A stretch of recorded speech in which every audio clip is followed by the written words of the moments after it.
안녕하십니까, 래피드입니다. 12월 23일 두산중공업 보도록 하겠습니다. 먼저 두산중공업 전에 증시 동향 보도록 하겠습니다.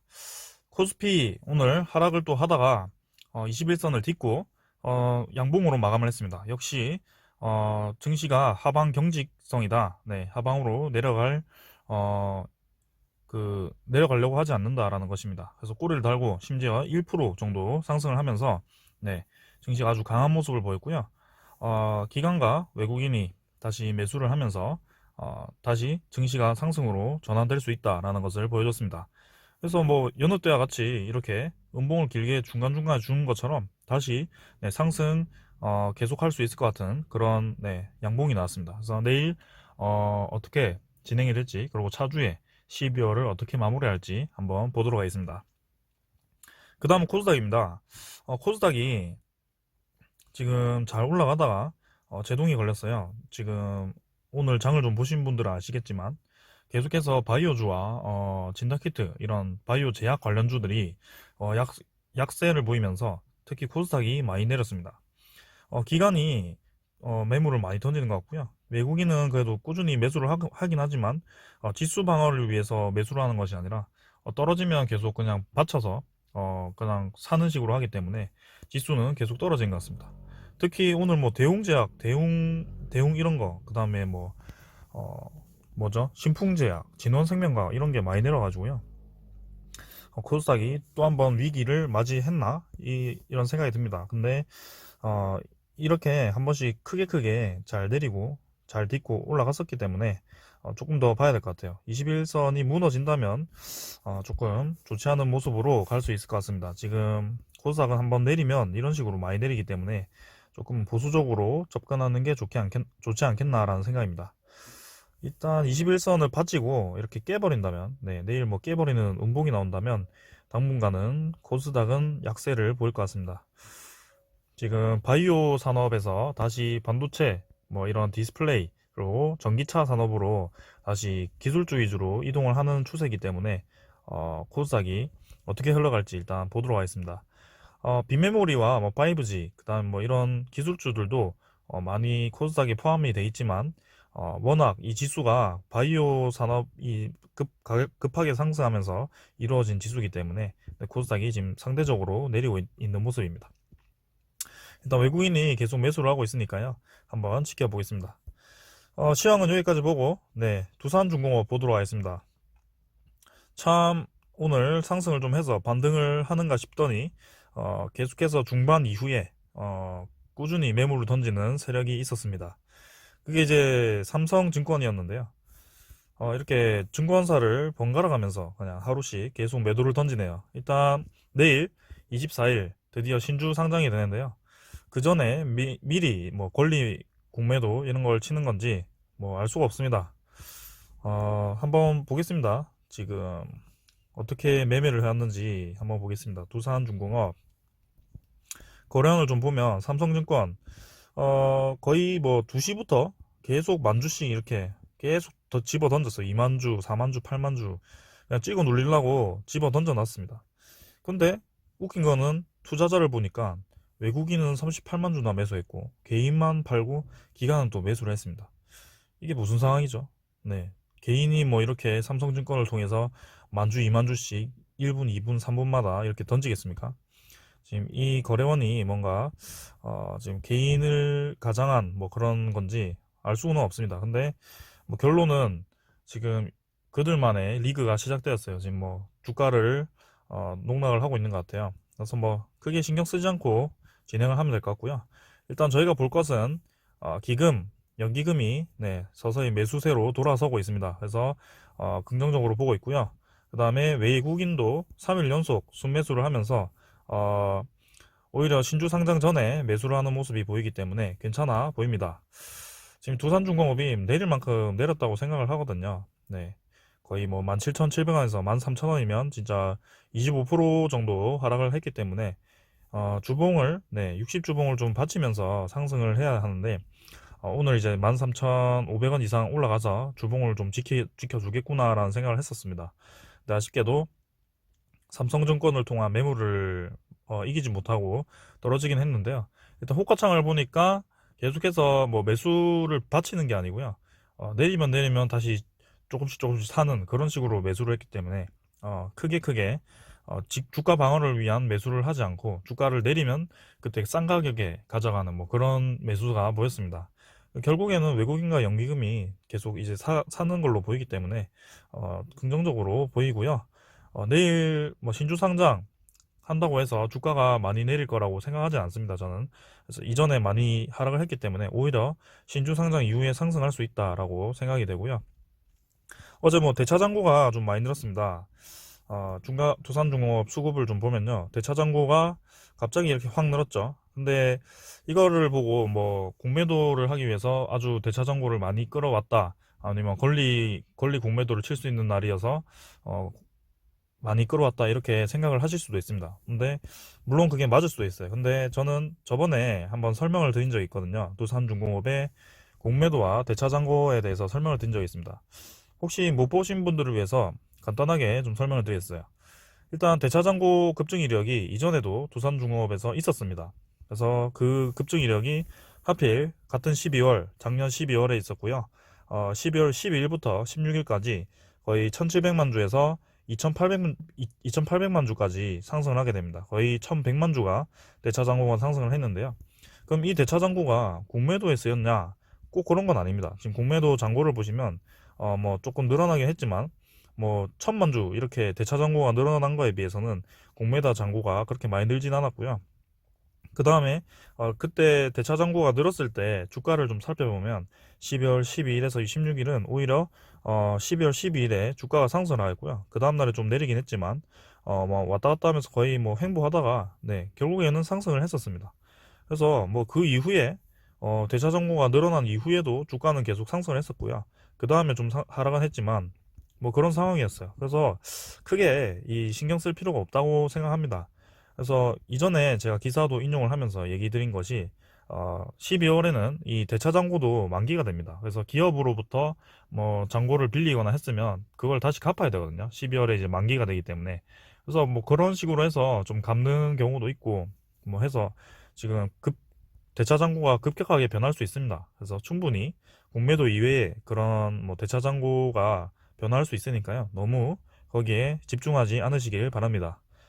그래서 뭐 실제로 대차장고가 늘 때 이렇게 주가가 폭락한 경우도 있었습니다. 두산중공업이 뭐 3월 9일에서 3월 13일 특히 코로나 악재가 터졌을 때 증시가 아주 폭락할 때 있었는데요. 그때는 주가가 미리 하락을 하고 나서 대차장고가 이렇게 급격하게 증가를 했고요. 실제로 이렇게 폭락을 했습니다. 하면서 이렇게 주가가 대차장고가 많이 늘었는데 이번에 두산중공업 같은 경우는 주가가 뭐 좀 내리긴 했지만 폭락 정도까지는 아니었습니다. 이전에 17,700원에서 그 이후에 좀 내릴 때 폭락이라고 말할 수 있겠지만 그때는 오히려 대차장고가 많이 늘지 않았어요. 그래서 뭐 지금 늘어난 거는 별로 네, 신경 안 쓰셔도 될 것 같습니다.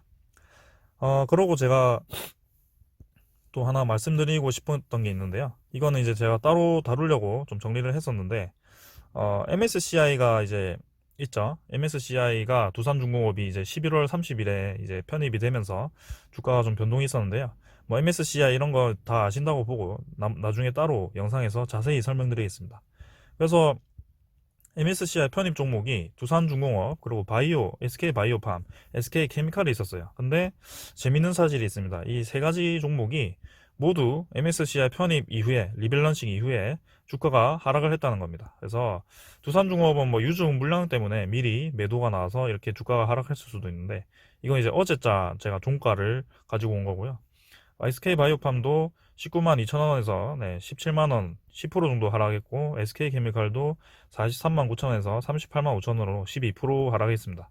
그래서 오히려 이렇게 하락하는 모습이 보였다. 네, 지금 제가 이렇게 기간을 딱 나눠서 가져왔거든요. 근데 외인 합계, 기간 합계를 좀 보면 이 기간 동안 오히려 외국인은 샀는데 기간은 계속 매도를 했고 이건 두산중공업이고요. 그 다음에 SK바이오팜도 주가가 내리는 동안 메인은 많이 샀는데 기간은 뭐 조금 뭐 얘는 부합이었고 그다음 SK케미칼도 주가가 내리는데 지금 SK케미칼은 기간이 계속 매도 이렇게 오히려 기관 매도 물량에 의해서 주가가 많이 내린 것을 볼 수 있습니다. 이 세 개가. 근데 더 재밌는 거는 어, MSCI 편출 종목 3개가 있었죠. 그래서 BNA 금융지주, 그다음에 포스코 인터내셔널, 아모레퍼시픽 이런 게 3개가 있었는데 이 3개는 오히려 상승을 했습니다. 상승을 하면서 이걸 보면 투자자를 보면 외인은 팔고 기관은 샀어요. 3개 다 그렇습니다. 이게 지금 기관이 지금 MSCI 이후에 오히려 장난을 치는 모습이고요. MSCI 편입 발표 전에 이 편출된 종목은 내렸고 편입이 완료된 리밸런싱 이후에 올랐고요. 이 두산중공업, SK바이오팜, SK케미칼은 MSCI 편입 전에 상승을 했고 그 이후에 내렸습니다. 그래서 기관이 반대로 매매를 하고 있다는 것을 볼 수 있었습니다. 지금 뭐 많이 내렸기 때문에 이제 MSCI 뭐 편입에 대한 뭐 그런 매물도 소화가 됐고 유상증자 매물도 이제 소화가 충분히 되었다고 저는 보고 있습니다. 그래서 이제부터 시작이 아닐까라는 생각이고요. 오늘 이제 서서히 투자자 수급이 변하고 있다는 게 보여줘서 굉장히 좋습니다. 그러고 오늘도 좋은 소식들이 몇 개 있었죠. 일단 공매도 좀 볼까요, 오늘? 공매도를 좀 보면, 오늘자 공매도가, 네, 드디어 266만 주로 감소를 하기 시작했습니다. 오랜만에 감소를 했는데요. 서서히 이제 공매도 거래량도 줄었고, 공매도 잔고도 서서히 줄어들 것으로 보입니다. 뭐 대차 정보는 크게 신경 쓰지 말라고 제가 아까 말씀드렸고 이제는 공매도가 상한이 되면서 네, 신주 상장 이후에 오히려 주가가 상승할 것으로 보인다는 겁니다. 원래 저의 전략은 신주 상장 전에 주가가 오르면 좀 매도를 했다가 신주 상장 이후에 물량이 좀 풀리면 매물을 소화하고 그때 주가가 좀 내렸을 때 다시 들어가는 전략이었는데요. 그 전략을 미리 파악했다는 듯이 역시 신주 상장 전에 오히려 내리고 신주 상장 이후에 오를 수 있겠다는 생각이 들고 있습니다. 실제로 그렇게 주가가 움직이고 있고요. 뭐 좋은 소식은 일단 첫 번째는 두산중공업 차세대 열교환기 PCHE 시장 공약을 시작했습니다. 그래서 이제 계속 이런 신제품을 출시를 하면서 제품력을 놀리고 제품 그 분야를 넓히고 있고요. 이 열교환기가 네, 기존의 거에 비해서 10분의 1 축소 제작이 가능하고 효율성이 90% 높다고 합니다. 시장은 이제 두산중공업 뭐 이제 2030년까지 연평균 약 2천억 원의 PCHE 국내 시장이라고 합니다. 국내만 이제 2천억 원에 이를 것으로 생각이 되는데요.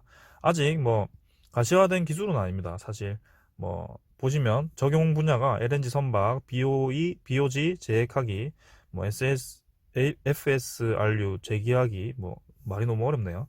가스터빈, 연료전지 이런 데 쓰인다고 하는데 가스터빈도 지금 개발 완료는 했지만 아직 뭐 성과를 내기에는 조금 기간이 더 필요하다라는 겁니다. 근데 확실히 미래지향적으로 지금 체질 개선을 잘 해서 에너지 종합 기업으로 변환을 하고 있다는 게 보여집니다. 그래서 굉장히 비전이 좋아 보여요, 저는. 네. 이제 뭐 분야가 너무 넓어서 다 기억하기도 힘들 것 같아요. 그 다음에 두 번째 소식. 한수원에서 이제 체코 원전 수주전을 뭐 하고 있었는데 안개 속으로 일단 갔습니다. 근데 정재훈 이분이 이제 새 원전으로 좀 수주를 하려고 밀어붙이는 것 같습니다.